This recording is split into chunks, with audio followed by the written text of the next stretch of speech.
Hi guys, so here again for another vlog. So ako naman guys magkukwento. So, hindi po ako masaya guys. Part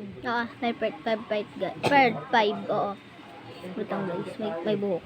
So guys, ano nangyari noon? Anong una kasi noon?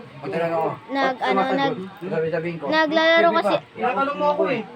Laksan mo. Ano kasi guys, nakaupo lang kami doon. Tapos, nagpaalam sa amin si tita, mabibihis na siya, tapos aalis na. Tapos ang nangyari nun, pag-aalis niya guys, bigla na lang itong ginawa. Ganina. bigla na lang naglinis kami dyan. Tapos paglinis namin dyan ng buo, umupo kami doon, nagpahinga kami, pag nakaganoon na kami. Tapos may biglang sabi, narinig mo yun, siguro andyan na sila tita. Tapos guys, dahil andyan na sila, nagtumayo kami, pumunta kami doon kasi excited kami lagi pag nauwi yun. Kahit kung ano mang gawin, basta pag umuwi na excited kami.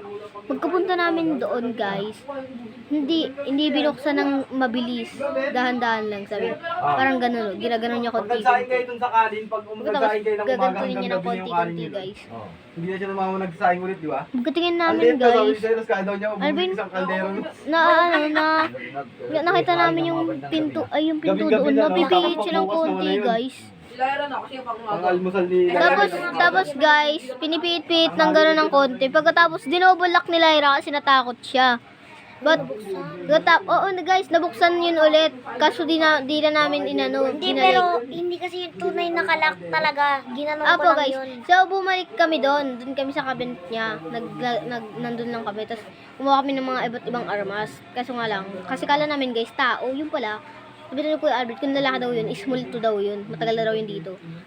Kaya di na kami natakot. Tapos pagkatapos guys, may nakita kami dong anino.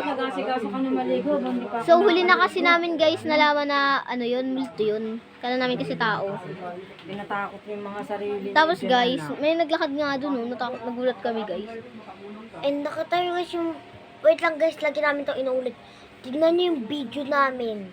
Kaya huwag Kasi kayo guys, mag-isa neto. Oo guys, kasi guys, yung video namin na to, kaganina kung napansin nyo nung nakaganyan kami may gumanto rin guys, may gumanyan dun pansinin nyo dun sa bintana, may parang gumagaron-garon na puti.